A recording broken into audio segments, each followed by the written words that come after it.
নমস্কার। হরে কৃষ্ণ হরে কৃষ্ণ। কেমন আছেন সবাই? আশা করি সবাই ভালো আছেন। ভালো থাকুন, সুস্থ থাকুন, সুস্থ জীবনযাপন করুন। আমি ধর্মের কথা আগাগোড়াই বলি। আমাদের ধর্মে কি কি বলেছে।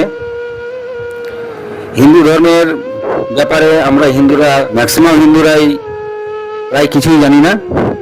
আর জানি না বলেই আজ আমাদের হিন্দু ধর্মের পতন শুরু হয়েছে।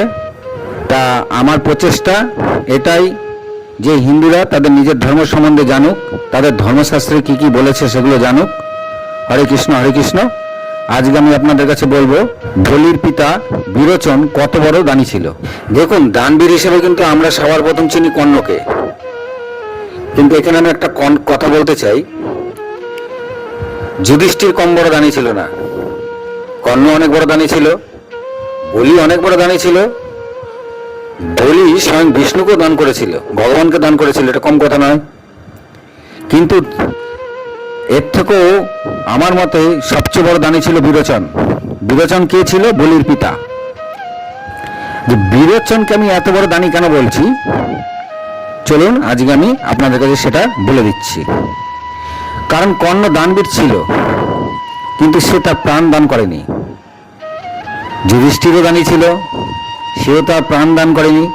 আসলে প্রাণ চলে গেলে তো আর কিছু থাকলোই না, তাই না?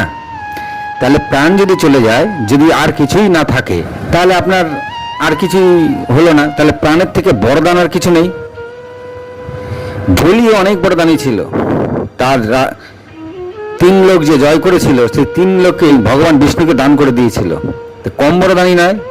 তিনি সব দান করে লাস্টে নিজের মাথা পেতে দিয়েছিল বিষ্ণুর কাছে। তাহলে বলি কম বড় দানী ছিল না, মানে সে সর্বস্ব দিয়ে দিয়েছিল, কিছুই ছিল না তার কাছে, কিন্তু প্রাণ দান করেনি। চলুন আজকে আমি বিরোচনের কথা বলবো। বলির পিতা বিরোচন কত বড় দানবীর ছিল।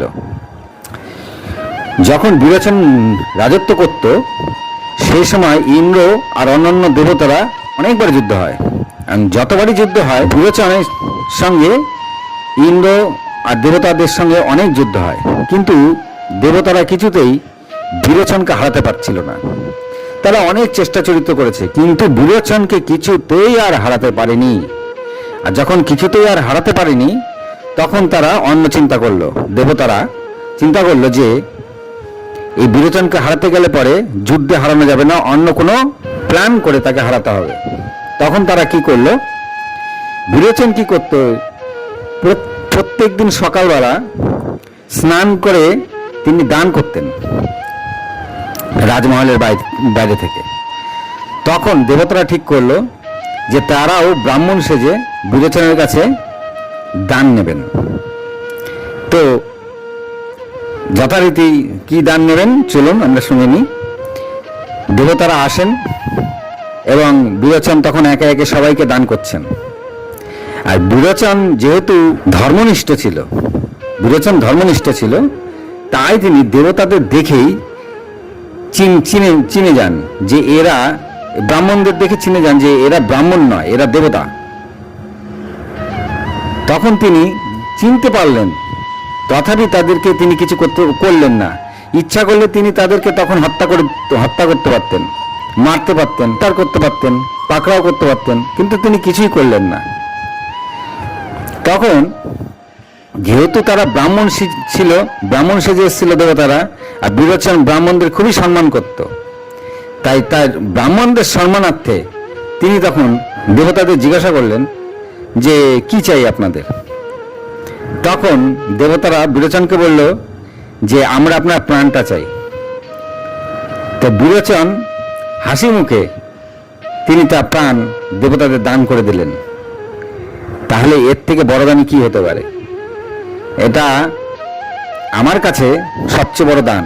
কারণ কি, প্রাণের ঊর্ধ্বে আর কিছু নেই। জায়গা জমি আসবে যাবে, টাকা পয়সা আসবে যাবে, অর্থ আসবে যাবে, কিন্তু দানের ঊর্ধ্বে আর কিছু নাই। হরে কৃষ্ণ হরে কৃষ্ণ। প্রাণদানের ঊর্ধ্বে কিছু নাই। হরে কৃষ্ণ। আজ এই পর্যন্তই।